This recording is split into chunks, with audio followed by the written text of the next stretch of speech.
Welcome to the Rock Solid Families podcast. I am Linda Hutchinson here with my husband, Merrill. How are you, babe? I'm doing well. Yeah. Looking forward to our topic today. Yeah, sure. We got lots to talk about. Yes, yeah. So we are going to be talking about the importance of mentoring and why it's so important for our kids to have other adults in their life that are speaking into their life and speaking truth into their life. And so it kind of is on the coattails of a movie we just saw called The Forge. Yeah. And it's at the theaters. And so if you're listening to this, in real time, then we highly encourage you to either find it in the theaters or maybe on video by the time you watch it. Yeah. Well, I mean, this is kind of in the movie, it's directed towards males. Yes. Teen boys up into adulthood. But really, hon, this is for females, males. This is all about that whole idea. Like we have three generations here, right? You got the older generation, you got the parent generation, and you got the kid generation. And which one's most important? Well, that's a stupid question, right? They're all important because they weave into each other. And we've gotten, there's some isolation now, right? Like where kids don't always want to even be involved with grandma and grandpa. I remember that. I mean, I do remember a late teen, like... Do you want to go over grandma's house? I was too busy. Yeah. I was too cool, right? Yeah. I wanted to be with my friends, and I kind of remember that. And so at that point, you kind of start to close the window on maybe some opportunity to be mentored, but it also depends on the relationship that you had with your grandparents. You had a great relationship with your grandparents. I did. And even as an adult, I remember driving down in college, playing cards with my grandpa on a warm summer night on his covered porch. And, it was just something that we did. But again, like you said, hon, we are living in this world of isolation where our kids are going into their room and shutting their door, and they're really being mentored by social media or YouTube or the internet. And so this movie really brought home a lot of emotions. Good thing they were passing out tissues because it was definitely full of emotion as we are really parenting through those teenage years where they're pulling away and wanting more independence. And so the importance of mentoring, I had someone tell me a long time ago, we all need a Paul in our life and we all need a Timothy. We all need someone that's pouring into us and we all need someone that we're pouring into. And so as you're listening to this podcast today, I really want you to be thinking about that. Like, do you have those in your life? Do your children have those in your life? Right. One of the coolest questions we asked our teenage young adult sons was, if you couldn't come to mom and dad with something, who would you go to? Right. And to hear their names that they mentioned was so comforting to me because they were men in their lives that we had put in their lives that I trusted in. And so I was so thankful for those men that had poured into our sons, so much so that they felt safe to go to those people. Yeah. They were strong dads. They were strong dads. They were strong dads, and they were just men of integrity, and they were able to speak well. Here's the silly thing, right? They probably said 99% of what we were saying. Just like, the coach can say something to their athlete that mom or dad were saying for years, but it clicks with them, right? So, and I think at that point, it's not about the pride of whether you got the message across to your kid. It's about, did we get a message across to our kids so that they can be more prepared to move on? Remember, it says it takes a village to raise a child. So, all right, let's thank our sponsors, yes. and then we'll get into a little bit more of this. We want to thank Maxwell Construction, Casey's Outdoor Solutions, and the Hoosier Ice House for sponsoring the Rock Solid Families podcast. Again, we also always want to thank all of you viewers and listeners. Thank you for just continuing to hang in there with us and giving us the 5-star ratings. We greatly appreciate that. And I think more than all of that, we just appreciate when you share the shows because you felt like it had something meaningful, if not for you in that moment, but for somebody else. So share the shows. Yeah, so a little bit about the background of The Forge. It's one of the Kendrick brother movies. If you've seen War Room or Courageous or Facing the Giants, Overcomer, there were so many of those good ones that were out. And so this is another movie written and produced and directed by the Kendrick brothers. And it's a story that revolves around a young adult boy. I think he's 19, Isaiah. He just got out of high school and he finds himself really in a crossroads. And he was spending a lot of time playing video games and really wasn't even looking for a job. And he was being raised by a single mom. Right. And there was kind of some headbutting. And so if you're out there and you're a parent that's headbutting with a teenager, this movie is for you, and really to bring your children, especially those teenage boys, young adult boys, preteen boys.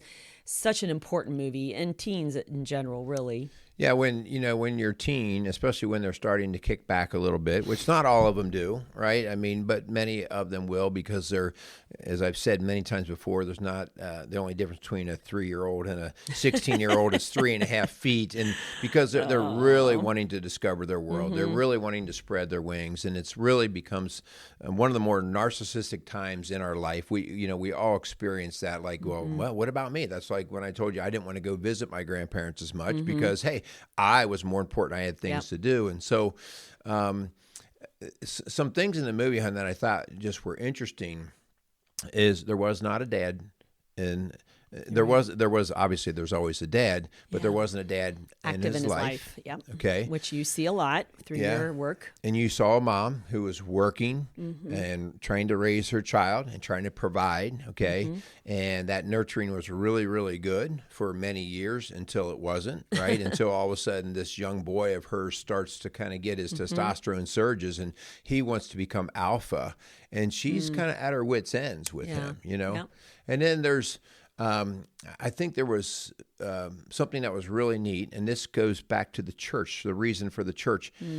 Even though she was struggling in the house, she had a lot of resources. She had church resources. She had the prayer warriors. Yes, right? she did. Miss Claire. Right. So rather than her just throwing up her hands, she would take the problem to good, reliable people. Right. And not necessarily people who would tell her exactly what she wanted to hear. Like this, when you complain about your kid, there's many parents who be like, yeah, you know what, if my kid did that, but to actually push back a little bit to help her. Yeah. And so she had that supportive environment from her church family, her prayer warriors. And then all of a sudden, Isaiah finds himself in a relationship with a mentor, a boss. His name was Joshua. And he created this safe and nurturing space. But he was still honest, right? He held him accountable so that Isaiah wasn't feeling shame, but he was being convicted. Like, I'm not really, doing what I was supposed to be doing, right?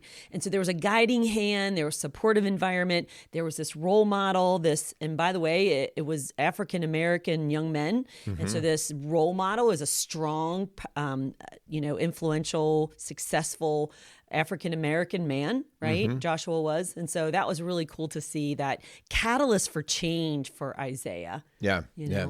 Well, hon, let's start to roll this out of the movie and into more real life, what we actually see in our office and what we see out there in the community.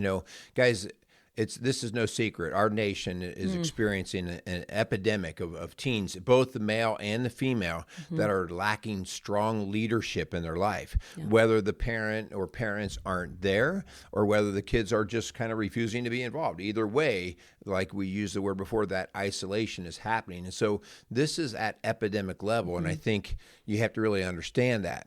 And, hon, it's something that, you were the one who really brought this to my mind.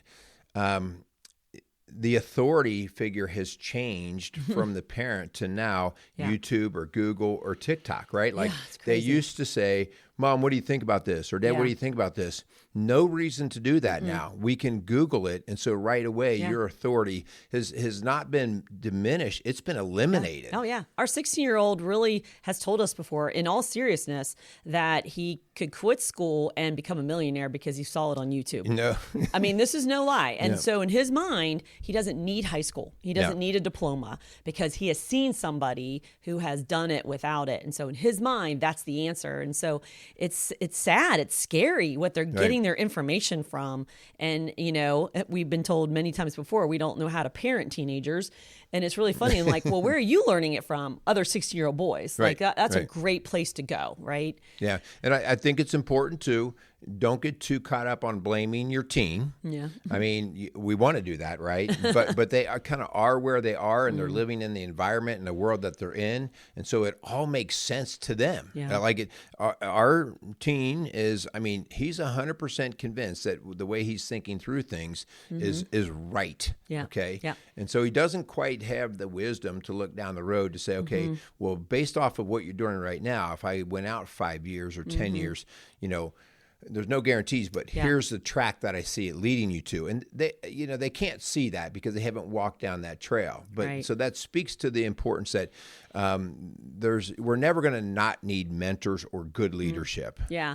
So statistics tell us that there's nearly 30% of teens that lack a constant combination of mom and dad in the home. And so even the 70% that do have mom and dad in the home, they're not being mentored the way they were even just a generation ago. Things have changed. In what ways? Like, even if you have mom and dad in the home, what is looking we've different? Said this many times because the whole home dynamic is different. Even if we have mom and dad in the home, and we're using the phrase in the home, meaning they're both married, biological mom and dad,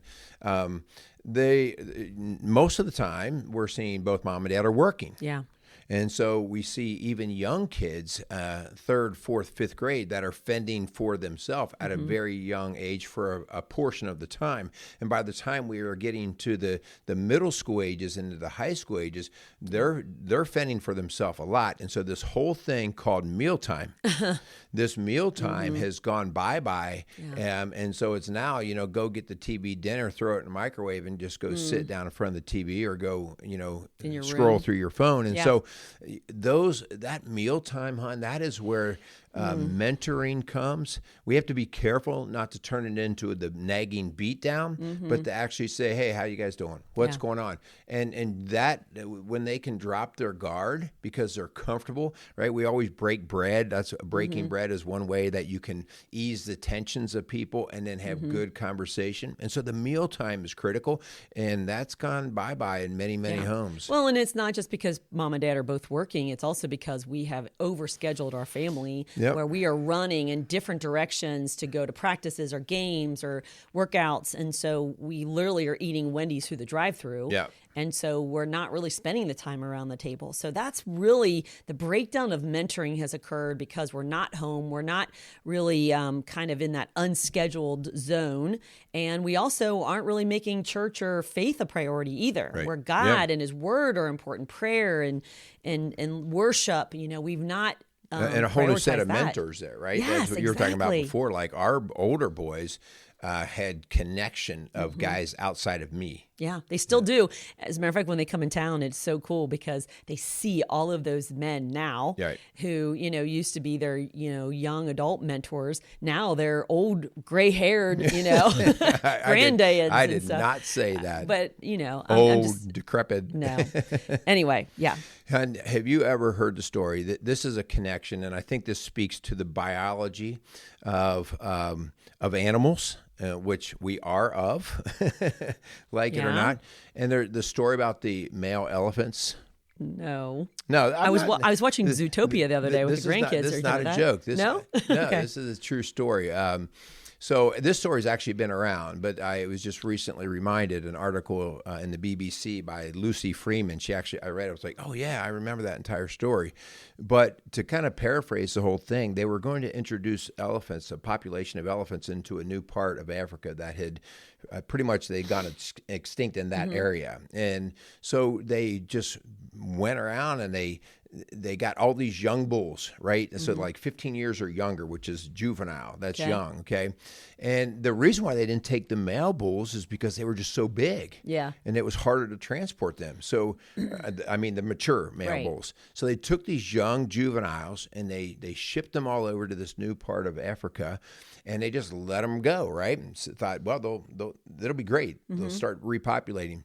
And within just weeks, they started to see something that they just kind of blew their mind. They were finding dead rhinoceroses, which a rhino's a pretty tough animal, right? Yeah. Not too many things can go after a rhino. Here, they came to find out these elephants were surrounding rhinos and they were destroying them. They were just gorging, fighting them, destroying them. And they started running just rampage over the village areas and the rhinos. They had 50 dead rhinos where finally they're like, we got to do something. Okay, so I'm trying to connect the elephants with the men. Yeah, okay. I'm going to get there. Okay. So they thought like, okay, there's nobody here is establishing alpha male. Okay, they're all in their minds, in the like elephant teenage mind. Boys. They're all thinking they're alpha males. Okay. Okay, And so one of the biologists said, we need one of the big old boys here, the big old bull elephant. Mentor. Yes. And so they went back and they brought 6 mature bull elephants in. So these were like 40-year-old elephants. Okay. Brought them into the same area. And within days, those young bulls came in contact with the mature old bulls. And the old bulls, of course, put the hammer down. So they, and right away, hierarchy of authority was established, and all of the rampaging of those young bulls immediately stopped. Wow. Because the old bulls kept them in check. And so it just speaks like when we see gangs, right? When we see young, and this can be girls too, but I mean, this is far, far more prevalent in the male population because testosterone is surging and the brain does things that are just out there getting wild. And so, guys, more than ever, we need strong, authoritative, not authoritarian, authoritative males that can lean into a kid and go, hey, come on, this is how we do things, not the way you're doing. So even in the animal world, the animal kingdom world, it holds true. Wow. I was wondering how you're going to compare elephants with teen mentors. Yeah. But that is so true. I mean, that reminds me, Hun, of the season of parenting that we talk about and before in other episodes, season 3, which is the 13 to 21, give or take a couple years, where this is the mentoring season where we're supposed to kind of step back a little bit and give them some chance to develop their wings to fly, right? And this is where parents and parent figures kind of come alongside teens and allow them to make mistakes and provide mentoring to help them through it. They don't rescue or abandon them, though, right? They stay in the scene, but they kind of help with that support and that coaching in season 3. Yeah. Yeah, so I mean, as we go through and start giving, here's some words of encouragement and advice. Hun, one of the things I think we have to do is just our culture. We've got to stop lying to ourselves. We've got to stop lying to say that a single mom can raise kids with no problem, or a single dad, or we have to stop lying, and we have to say we need mom, dad, we need male figure, female figure. Yeah. Stop the lie, stop trying to recreate biology, and let's see what biology really does. Just like the elephants, right? Let's see how it really works, and stop this lie as if we think we're smarter than nature. And it doesn't have to be blood. I mean, these can be adult figures, parent figures. And I remember when we had moved to a different church. I was on staff at a different church, and it was kind of in the west side of Cincinnati kind of area. And we then, months later, adopted our 3 youngest kids, and they were 11, 10, and 7. Yeah. And we started to realize they're making friends and they're meeting other adults, but these adults live on the other side of Cincinnati. And so to connect with them and be mentored by them, they weren't in their schools. They weren't their coaches. They weren't going to see them through the week. And so what we intentionally did when I came off staff and we started Rock Solid Families is we moved back into the Southeast Indiana area for our church home so that we could get back into a community, right, of adults and couples and families and kids and mentors that our kids would see, right? They were coaches, they were the bus driver, their kids were in the stands with them. And so this is the chance that they could have that relationship with other adults besides us. Yeah. I mean, I think that's just a super valuable point. Yeah. And I also think that as you are coming into challenging times with your teens, that you are not too old to be mentored yourself as a parent. We have to realize that there's somebody that has stepped before us and has this thing called wisdom. It doesn't mean they have all the answers. It means they have insight, okay? And so letting your prideful way down, just kind of surrendering and being able to look at somebody and either seeking professional help or actually, confiding in a friend and say, this kid's wearing me out. That was one of the things that you saw in the movie, The Forge, the mom's like, he's wearing me out, We've and been so there. speaking and grabbing some mentorship, no matter your age, so that you can do better, so that you can win, right? And ultimately your kid wins. So don't not only do I not want my kid isolated, but I want to avoid isolating myself as well. That's so true. And that's what I was talking about at the top of the show. Like, we all need a Paul. And if you're not familiar with Paul's role, like, he was a mentor to many, right, including Timothy. And so we all need a Paul in our lives that are one step ahead of us in our faith walk or in life. And so, or in parenting, right? In those seasons. And so we need those mentors in our life. And then we need someone that we're pouring into, right? It never stops. You know, we're getting older. I'm not going to say we're old yet. We're getting older. And so we still need those people, which is harder to find, but we still need them. Well, it goes back to the 3-generation thing, right? Like, we want to have people in our lives on all the different generations so that we can pour into, and even close relationships, you know, not maybe like hundreds of them, but I got one or two people that are a little older than me that are really, you know, they pour into me. And then, of course, all the way down to the younger generation. So, hon, I also think that as we get older, and I'm not good at this because I assume that it will happen, but to actually become more intentional. So in the movie, what you saw is, and we're not going to steal all the thunder out of the movie, but because of a great tragedy in the movie, Joshua has to kind of figure things out. This is the father, right? This is the older gentleman. And he has to figure things out, and he becomes very intentional about pouring in. Like, he actually creates a group, and he has some specific ways and exercises to say, you know, we're going to meet weekly or bi-weekly, or we're going to have a dinner, or we're going to do an activity. So it's very intentional. So it's great to have passive friends. You say, hey, bro, how you doing? You know, but he was intentional. And I think we have to be more intentional too about having time together, doing activities together. I keep speaking to men because this is where this movie rings with me. Sitting around and just talking with teenage boys is just not going to work most of the time. It's hard. You have to do activities, right? Activities are important. And so our youth ministers know that you can get a group of girls to sit around, they'll chat all night. You know, they do all-nighters but boys want to go blow Shoot something basketball. up, beat somebody up. They want to play a game. They want to ski. They want to do something. Yeah. And that is super, super valuable because at some point in time you get tired in the activity and you can sit down and go, man, how you doing? You know, and that's where the exchange takes place. So being intentional as a mentor is important. Yeah. And so hopefully this has given you a snapshot of what we're trying to say here is that there is power in numbers. It does take a village to raise a child. We're all in this together.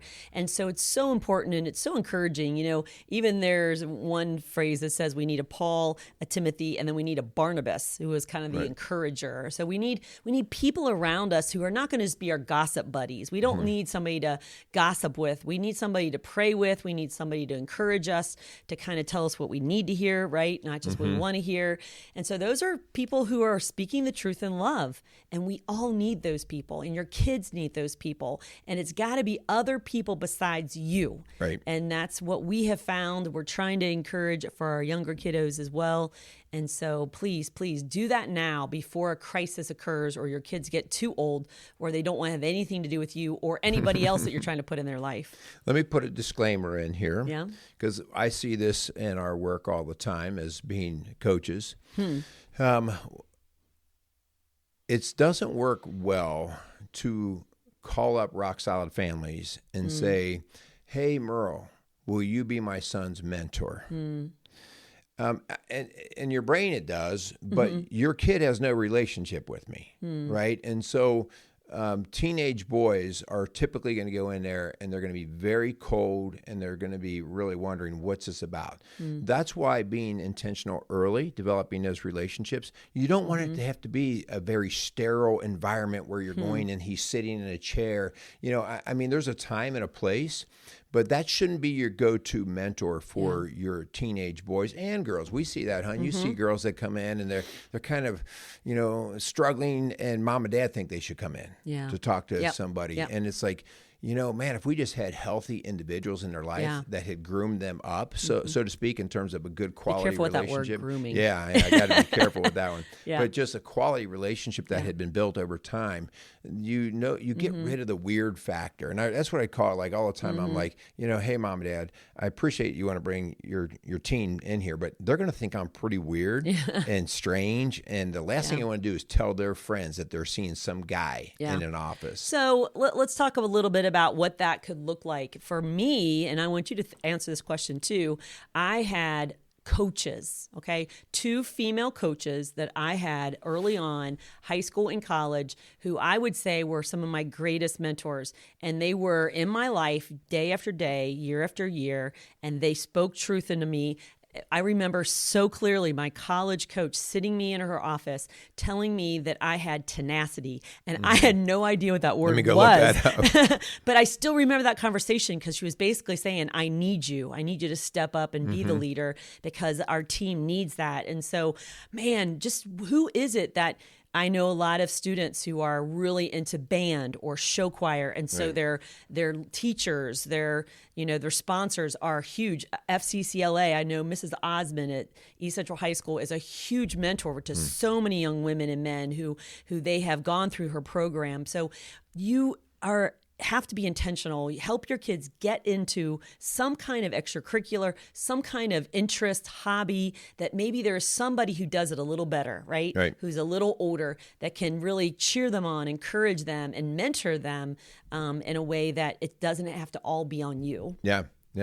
Or a boss. Yeah. For me, it was, my mom and dad were great. So I couldn't talk to my dad about a lot of things, like anything girls or dating, because he would just get kind of silly. Your mom, I talked to your mom more than I talked to my mom. My mom, she could lean into any of those subjects. But my dad was really about being a man, about standing up, about hard work, about that, just doing the discipline to yourself, and never whining type of thing, inappropriately whining, I should say, So that was really good. But really, I've talked before about, it was my swim coach was my standout mentor. And he called me out too. Like he called me out. I was, this is not bragging at all. This was, he saw a leadership ability in me within that team dynamic. And he pulled me aside and he said, you're going to be my team captain this year. And that was as a junior, you're going to be. So you need to start showing these guys exactly what to do. And right away, like, the chest puffs up and you're like, because that's the last guy I wanted to disappoint. So those are just important people. I love sports for that reason, because the scoreboard doesn't lie. You're always, it hurts at some point, whether the training or whether the win or loss, it hurts. And it reflects real life so much better than a video game. Yeah, for sure. And so it could be a boss. In the story, it's a boss. And so, but again, it's really important to develop those relationships, help your kids develop those relationships, maybe even ask them after you watch this podcast or maybe go see that movie, ask them, if you couldn't come to mom and dad, who would be your top 5? People adults. And I would say, by the way, if it's a guy, if it's a teen boy, ask him for men. If it's a girl, ask him for women. Just because we don't want anything to be, like you mentioned, grooming. Like, we don't want anything to be inappropriate. We want to try to keep it above reproach. And so we want to really make sure it's a healthy relationship and a positive mentoring. Another disclaimer, as you're talking, sometimes you can have them relatively close in age. So maybe you got a 17 or 18-year-old and they will have a 21-year-old friend. But I would be really cautious about that. I would be cautious because like our son would say, I like this person because they're cool. And fun. So, or fun, or they get me or whatever. And so I would be cautious because the 21-year-old is not much removed. Okay, now there could be a very mature 21-year-old, but a mentor is somebody who's got some years on them. And so maybe we're talking about a 28 to 38-year-old, or maybe even older, but somebody who's moved through that phase of life. And so I would just caution, because I know our son would really gravitate towards just a couple years older. And I don't know that as a parent I would quite be ready to say Yeah. that's a great mentor. So if you don't have a teenager or young adult, and if you maybe are in that position, we would love to see you reach out and say, okay, who is it around me in my circle? Maybe it's an employee that works with a coworker. Maybe it is a neighbor. Maybe it is a relative, a nephew or a cousin, like somebody that you can take under your wings and really mentor, because we all need those people. And our teenagers are really turning inward and they're isolating themselves, and it's not healthy. And just like you mentioned, those young bulls, like we don't want that kind of mom mentality where we're really kind of letting that testosterone fly in an unhealthy way. Yeah, right. well, that's where our gangs come from Yeah. and all of that. Thugs. So, so guys, hopefully, this is an unpaid advertisement for the movie The Forge. We are not paid a dime, all right? But it struck us, and it prompted this conversation between Linda and I, and we're also living it in our home like many of you are. And so we would challenge you to go and seek out that movie and then start to just be more intentional and think about it. So it's a big part of just raising kids and keeping a good, solid family moving into the next generation. Yeah. So if this is the first time that you've tuned into the Rock Solid Families podcast, we're so glad that you did, and we hope that you will connect with us. We have a huge library of years and years of podcasts that we've done on faith and family and personal wellness and fitness. And we also, Merle, you mentioned Strong Dads. Merle and Carl Andrew have another podcast called Strong Dads that this really does speak into of what, we're trying to talk about today, and that's the importance of mentorship. So please check that out. You can find that on all your podcast platforms. And if you're interested in more in what Rock Solid Families does, please check us out at rocksolidfamilies.org. Okay, we want to thank our sponsors. We want to thank Maxwell Construction, Casey's Outdoor Solutions, and the Hoosier Ice House. So we want to thank those guys again. We thank you guys out there for listening and sharing the shows. And as Linda said, if we can help you, just reach out to us. And so get out there and make it a great day. What else you got, babe? Yeah, thanks for listening to the Rock Solid Families podcast, building a stronger community, one family at a time. Make it a great day.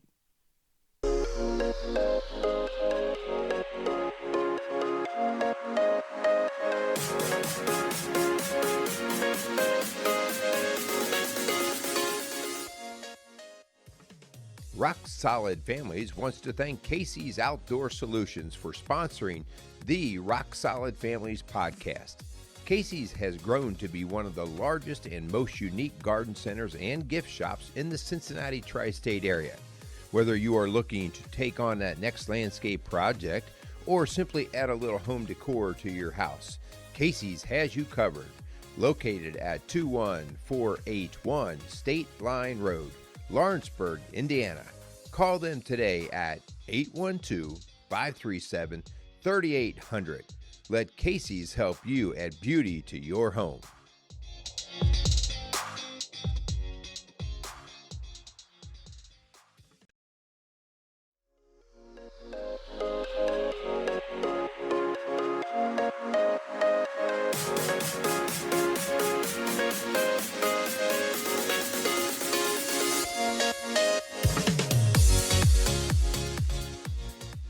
Rock Solid Families wants to thank Maxwell Construction for sponsoring the Rock Solid Families podcast. For over 30 years, Maxwell Construction has been a leader in turning dreams into realities, building schools, banks, restaurants, and many other commercial and public facilities. Maxwell Construction has made it their priority to not just build buildings, but to build into their community. So if you have any construction needs, call them at 812-537-2200.